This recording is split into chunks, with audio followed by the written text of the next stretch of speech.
여러분 안녕하십니까, 강신일 변호사입니다. 자, 더 팩트에서 보도하고 있는 것인데요.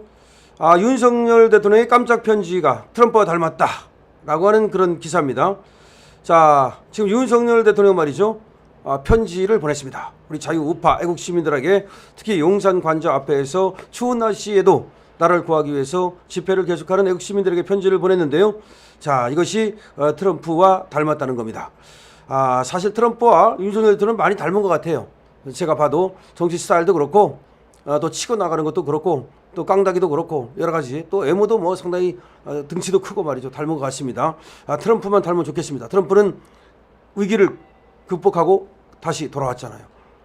그러니까 트럼프처럼 딱 되면 좋겠는데요.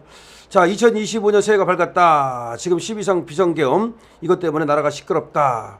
그리고 뭐 체포를 하느니 마느니 지금 떠들고 있다. 이런 얘기를 지금 했습니다. 그러면서 대한민국 도대체 언제쯤 정당화될 수 있겠느냐, 정상화될 수 있겠느냐, 이런 얘기들이 있다. 자, 비상계엄 다음에 윤석열 대통령은 지금 용산 관저에 아까 말씀드린 대로 편지를 보냈습니다. 근데 트럼프도 이런 편지를 잘 보낸다는 겁니다. 그래서 좀 비판적으로 보는 쪽에서는 이걸 선동이라고 얘기를 합니다. 그런데 우리 쪽에서 보면은 이것이 지지자를 결집시키는 하나의 아주 단결 행위죠. 그러니까 저 좌파들은 이걸 선동이라고 얘기하겠죠. 하지만 말이죠, 우리가 볼 때는 이것은 선동이 아닙니다. 그야말로 나라를 구하는 구구운동의 메시지죠. 자, 그래서 윤석열 대통령이 편지를 보내가지고서 이 나라의 자유민주주의 헌정 질서를 지키기 위해 이렇게 많이 나와 수고해줘서 정말 감사하다, 이렇게 썼죠. 그러면서 지금 이 나라 안팎의 주권 침탈 세력과 반국가 세력의 준동으로 지금 대한민국이 위험하다, 이렇게 우려를 드러냈어요. 그러면서 이 나라를 지키기 위해서 끝까지 싸우겠다라고 얘기를 했는데요. 물론 비판하는 놈들은 약간 이거에 대해서 이제 선동을 통해서 분열을 초래한다, 이렇게 얘기하지만 지금 이 보도를 한 이 언론사도 약간 비판적으로 쓰는 놈들이에요. 하지만 그거 신경 쓸 필요 없고, 어쨌든 간에 제가 지금 얘기하자는 것은 트럼프와 닮았다, 이게 중요한 거죠. 그러니까 윤석열 대통령이 이 편지를 통해서 지지자들을 결집시키는 방법이, 트럼프가 바로 그걸 잘하거든요. 트럼프는 말이죠, 갈라치기도 잘해요, 사실은. 그리고 자기 지지자들을 결집시키는 능력이 탁월하죠. 진짜 지지자들은 자기 별장으로 초대합니다. 그래가지고서 파티를 엽니다. 그러면서 어깨동무를 하고 그냥 눈을 맞추고 악수를 하고, 이런 스타일이죠. 그래서 트럼프가 열광한 사람은 한 번 만나면 그냥 트럼프를 갖다 지지하게 됩니다. 일론 머스크 같은 경우 완전히 트럼프한테 빠져가지고 그냥 자기 재산 엄청나게 써버렸지 않습니까? 근데 그 후에 돈 더 많이 벌었지만 말이죠, 이렇게 트럼프는 사람을 갖다 내 편으로 만들고 말이죠, 그 사람들과 함께 결집해서 정치를 하는 스타일인데, 지금 윤석열 대통령도 이제 그것을 익혔다.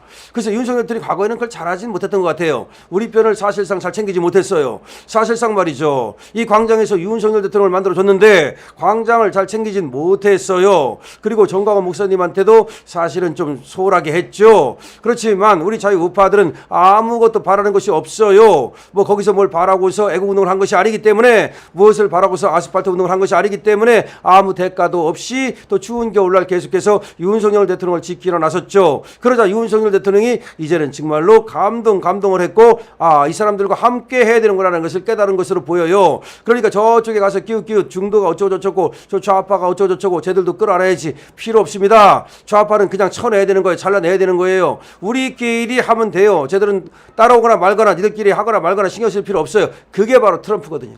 트럼프는 이와 같이 자기 세력을 갖다가 딱 끌어모아가지고 이 사람들을 가지고서 앞으로 그냥 전진 앞으로 하는데, 예를 들어서 이런 거죠. 2021년 1월 6일 트럼프 지지자들은 말이죠, 바이든 당선자의 승리를 확정하기 위한 회의가 열리는 워싱턴 연방회의 의사당을 난입하잖아요. 그래가지고서 아직 안 끝났어. 스탑! 트럼프가 이긴 거야. 왜 바이든이 지금 이겼다고 이걸 확정하는 거야? 2021년 1월 6일이 뭐냐면, 이날이 의회에서 이 누가 이겼는지를 확정해요. 미국은 그런 절차가 필요해요. 형식적이지만. 그런데 야, 확정하지 마, 아직 끝나지 않았어, 바이든 부정선거야, 트럼프가 당선이야 라고 뛰어드는 거예요. 그것이 바로 이제 뭐 의회 난입 사건이니 폭도들의 의회 난입이니 뭐 그때 사망자도 나왔잖아요. 미국도 만만치 않습니다. 그랬는데 트럼프가 사실은 끝까지 선거 승복을 안 했지 않습니까? 그랬는데 사실 트럼프도 뭐 지금 처벌을 해야 되느니 어쩌니 그랬는데, 그때 대통령이었기 때문에 불소추 특권에 따라서 트럼프는 법적 처벌을 피했죠. 근데 트럼프가 뭐 시킨 건 아니지만 사실은 트럼프가 또 막지도 않았으니까. 그런데 트럼프가 그렇게 자기 어떤 세력을 가지고서 그야말로 딱 앞으로 전진하는 스타일인데, 지금 윤 대통령도 의사당에 난입했던 미국의 말이죠. 그런 어떤 트럼프 지지자들처럼 말하자면 윤석열 대통령을 강력 지지하는 이 광장의 세력, 아스팔트의 세력을 가지고 전진하겠다, 앞으로 나가겠다, 지금 이런 모습을 보여주고 있는 거죠. 그러니까 지금 국민의힘에서는 뭐 이러지도 저러지도 못하고 또 이상한 놈들 있잖아요. 탄핵에 찬성했던 놈들. 이놈들은 지금 완전히 이제 몰리게 됐어요. 그때는 요것들이 내가 잘했다 의기양양하고 배현진 같은 거, 김상욱 같은 거 이런 것들이 그랬는데 안철수 같은 거, 요 배신 때린 것들 이제 완전히 윤석열 대통령 쪽으로 지지가 결집하고 지금 지지율이 41%가 나왔어요. 이러자 이것들이 이제 슬슬 눈치 보기 시작하는 거야. 원래 그렇습니다. 이것들 다음에 국회의원 아웃이야. 다음에가 아니라 이게 윤석열 대통령이 이제 다시 돌아오면 저것들은 있으라 마나야 그냥 죽은 목숨이나 똑같습니다.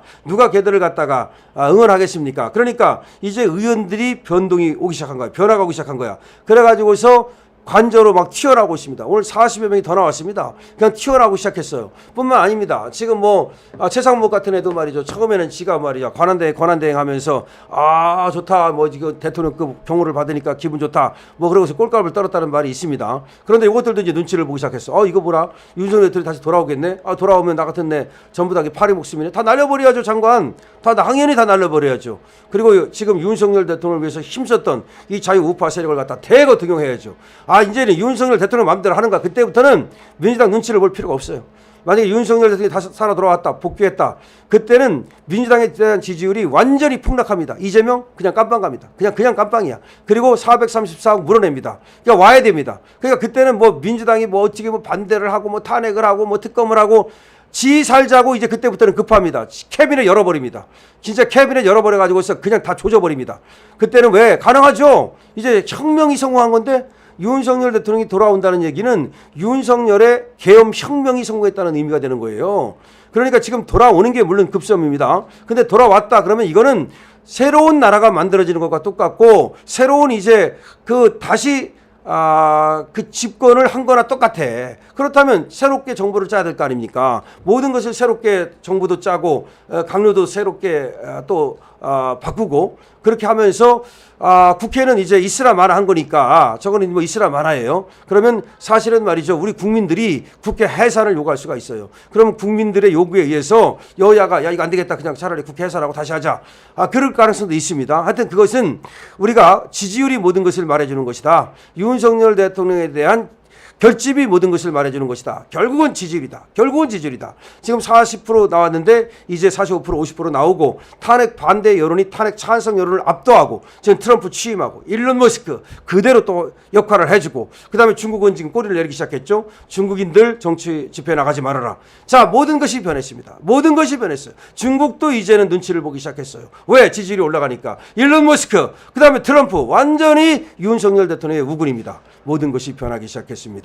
지금 이제 저것들은 이제 꼬리를 내리기 시작했다는 것이 확실해지는 것이고 더 이상 이제 윤석열 대통령의 위기는 없습니다. 물론 계속해서 광장을 지킬 때 얘기입니다. 계속해서 우리가 손가락을 움직이고 계속해서 댓글을 달고 좋아요를 누를 때 얘기입니다.